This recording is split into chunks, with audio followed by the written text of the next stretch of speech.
Sa final exam na ito, importanteng suporta ng bawat isa. Kailangan nila magtulungan para makapasa ang kapwa nila challenger. Mga gwapo! Fight! Si Pogi ang unang sasabak sa final exam. Nabalitaan kasi namin na halos lahat ng pinapasukan ni Pogi na trabaho, lagi siyang di nakakapasa. Kaya ang kanyang challenge, pumunta sa isang job interview para makapasok sa trabaho. Habang sakay ng MRT, binibigyan ng tips ng mga boys si Pogi. Huwag ka masyadong nervous. Medyo natural lang. Okay na rin yun. Eye contact. Right body. Pero yung hair mo, ayusin mo, tsaka yung higo mo, tanggalin mo.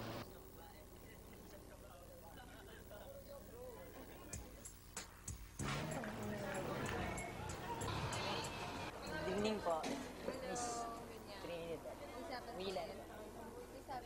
Anong nickname mo? Pogi. Halatang kabado si Pogi habang ini-interview. Ano naman? Sanay ako sa interview din. Marami akong trabahong nadaanan na interview. Tsaka marami ring interview akong kala ko pasok na ako, yung pala hindi ako matatanggap. May iyak ako. Willan can pass naman. It's just that he really needs to fix siguro yung appearance. Malaking bagay yung short hair kasi of course it looks more professional. Ano siya on the how do you call this, arts ba? Dun siya siguro nababagay. Yun yung linya niyan, he loves to write, so baka dun siya dapat nag-a-apply. Pogi, dahil hinanap mong job interview sa abot ng iyong makakaya, pasado ka na sa final exam.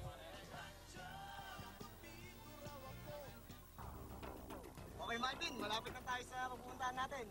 Kaya mo ba ang challenge na inanda sa'yo? Oo, kaya ko. Hindi ko narinig. Pakiulit nga. Kaya ko! Okay. Okay.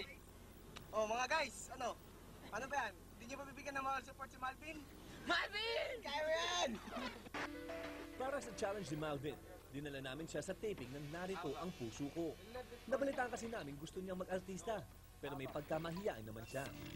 Talagang interested naman ako maging artista. Lahat naman tayo, I guess.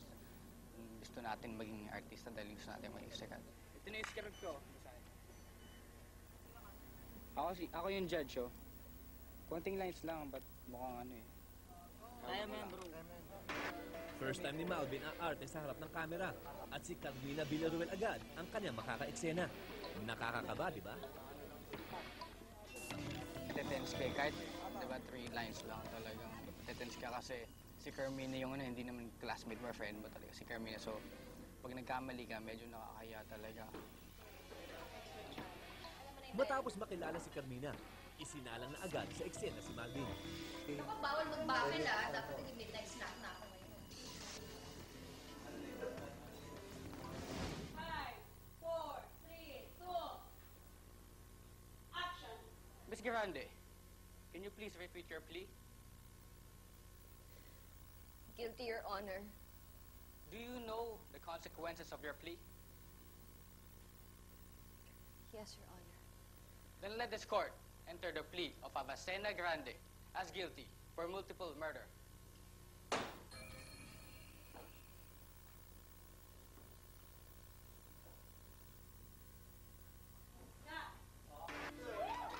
Galing! At aba, ang galing mo Malvin ha, di ka nagkamali. Natakot ka kay Carmina, no? Galing mo, gosh! Pinilit kong hindi magkamali kasi pag nagkamali baka magalit lalo, di ba? Hindi, ano lang yung sinadya ko. Super friendly talaga ako sa totoong buhay.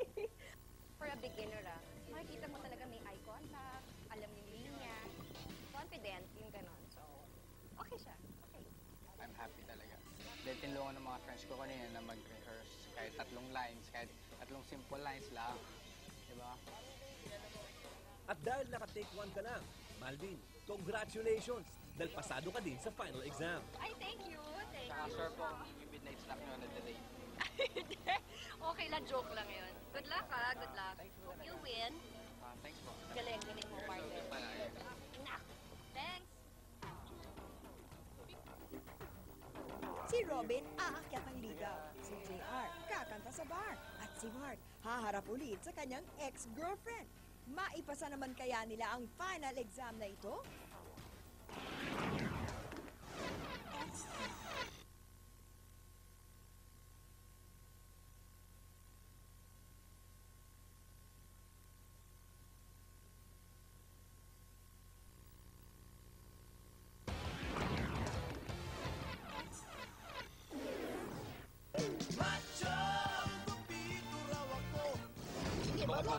palamero ka. Wala ka!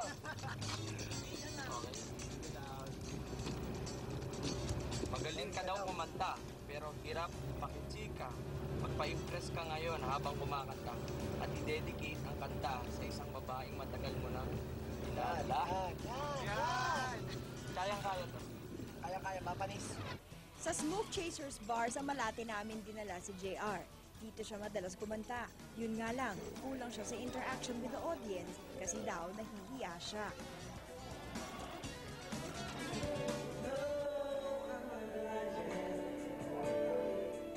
Punong-puno ng confidence ang pagkanta ni JR. Pero teka, nakakarami ka na ng kanta, hindi ka pa rin chumichika sa audience. Kasi nung una yung kumakanta ako, inisip ko na kung ano sasabihin ko eh. Parang ayaw ko pang matapos yung kanta. Pero nung nakita kong ganado naman sila, parang nawala yung kaba ko. Kasi ngayon talaga ibang klase yung palakpak ng tao. Parang first time ko lang na-encounter yung gano'n. Yung ganong participation nila. Akala ko nga artista siya. So sabi ko, tinatanong ko, pero kaboses niya yung parang... At para makumpleto ang challenge, pinakyat pa namin sa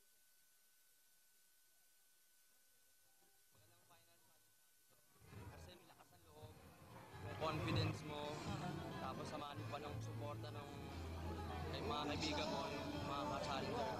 Kaya siguro, nagkaroon ako ng lakas ng loob. At dahil sa confidence mo, JR, pasado ka na.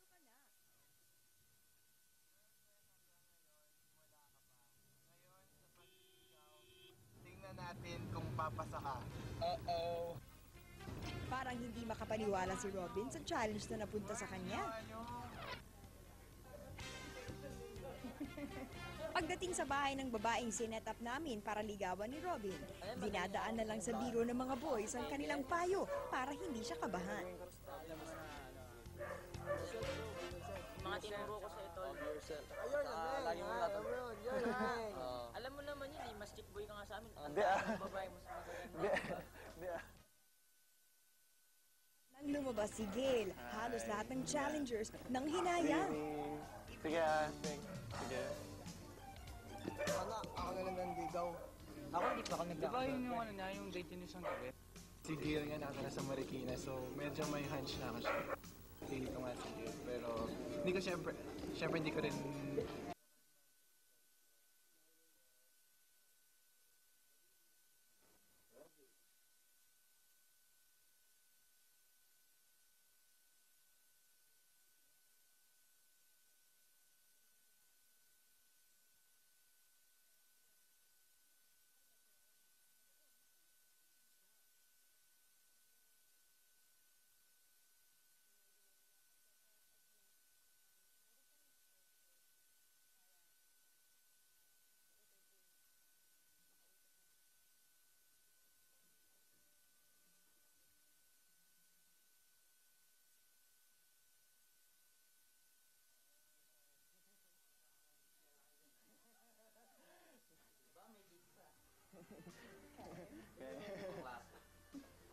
So, naalala mo pa ba yung... Naging komportable si Robin. Yan. Ginagawa niya dito? Mas masaya nga po kasi talagang supportive po yung